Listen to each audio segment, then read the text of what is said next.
My family, during World War II, many of them were in the service. I had two brothers in the Air Force, one brother in the Navy, a cousin that was in the Army and he was killed in Europe, two uncles that were in. So it was, back then, we were a patriotic family.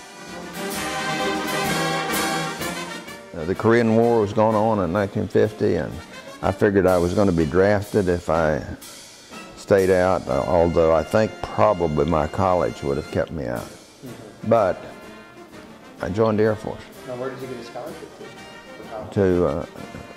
To Davis and Elkins, okay. In Elkins, West Virginia. Okay. Now, is that where you're from originally?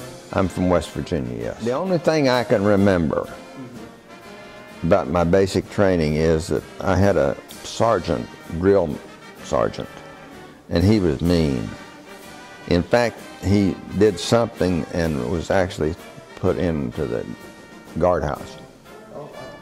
And he called the assistant, and he would march us up there, and this guy would drill us through the fence. And that's about all I remember about basic training. I started out as a morning report clerk, and that just says that you take the reports of the president and who was there and what and so on, and then take it up to headquarters. I was then reassigned to what was called, it was a new unit, it was called the Training Materials Unit, and we actually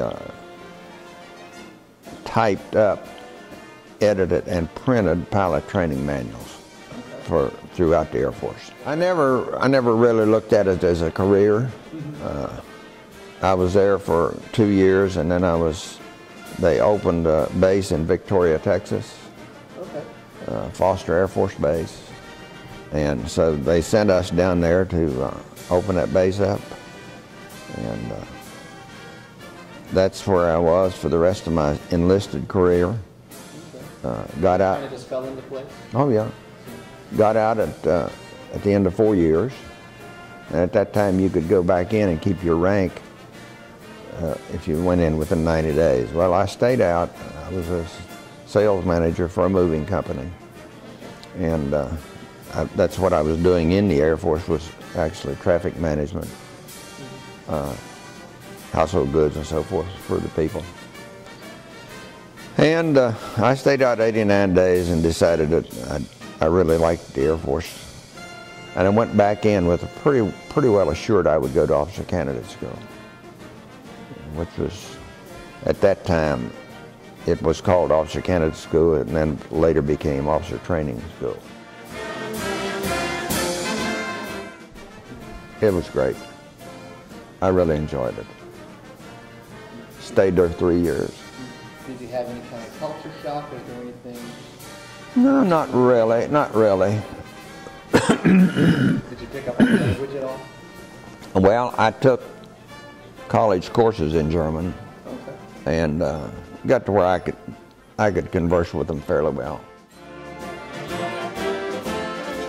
What was that day like when you were being overseas? It was absolutely traumatic.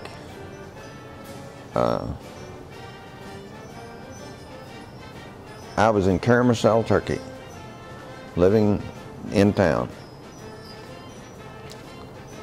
I was with friends doing square dance lessons, and the word came, and it was just like the world was coming to an end. Now, I can't explain it any better than that. I'd never experienced anything like that, so now, it was shocking, okay, to even know that somebody would try to do that. Now, was it a surprise because he was a good leader? A surprise because it happened? Well, because he was a president and he was assassinated. That was the surprise. Mm-hmm. He was my commander-in-chief. Well, it pretty much, by 1970, yes, it was going pretty strong, but it didn't last much longer. Okay. And But, you know, like, to get word that you were assigned to Vietnam, knowing that it had been rough over there with troops, were you scared at all? Was there any kind of fear? No.